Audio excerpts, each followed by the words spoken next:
What's up, everybody? Captain Leroy here. Welcome back to the Halo 5 Armory. Today we're going to be looking at the MLRS-1 Hydra Gyrock launcher. Now, this is a rocket launcher that shoots, it's semi-automatic, that shoots 6 rockets in its cylinder, and it has 12 rockets as backup. This is a power weapon, so you're not going to be starting off with this weapon. If anything, you're going to have to, whether it's in Warzone or Slayer or what have you, you're going to have to earn your way up the rec points, especially in Warzone.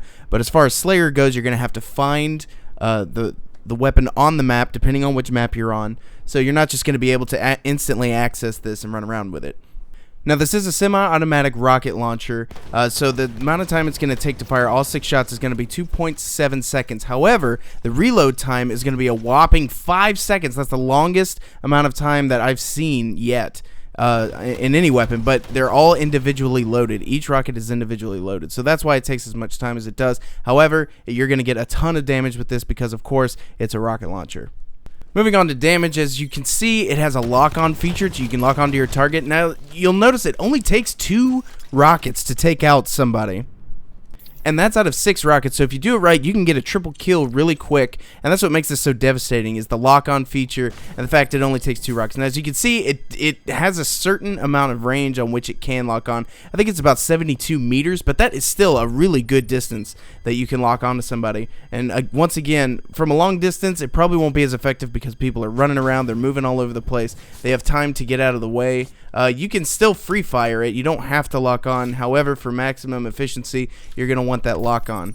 And the travel time, as you can see there, is way too long, and somebody could easily get away from that. So for the best possible outcome, it's best to be close so that you can get that lock on and you can get those kills.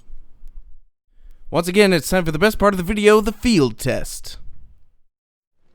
Now, I think the most important thing about the Hydra is going to be your positioning. If you're too close to somebody, I mean, you can get a lucky shot off, but see here, I'm coming up behind them. They have no idea that I'm there. I managed to get a lock on one guy. I don't manage to get the lock on the second guy. However, I do manage to get a melee kill. But positioning is key when it comes to the Hydra, because if you're too far away, it's not going to be effective. If you're too close, they could see you, easily turn around, and just take you out. I just got lucky there. As you can see, he has the high ground. I can't see. I lose sight of him. I don't have a lock, and he just takes me out right there. So it's important to remember where you are and where the enemy is, most of all. With that being said, if you're used to the Hydra and you use it and you're good with it, it can easily win you the game. Even if you're not good with it, you can see here, I'm trying to help my teammates out. I'm staying behind them. I'm throwing a little bit of damage, some splash damage from the rockets. I don't get the kill, however, my teammates do, and the important thing here is to stick together, and that's mainly what I try to do. I don't run around and solo everybody with the Hydra. I usually provide cover damage, and see, I got lucky there because he ran behind cover. I was still locked, and when I fired, it was still tracking him. So when he came out from behind the cover, it managed to make contact, and if it was just me versus him, he more than likely would have just stayed behind cover, but because my teammates were there, they were able to distract him, and I was able to get that follow up with that lock on.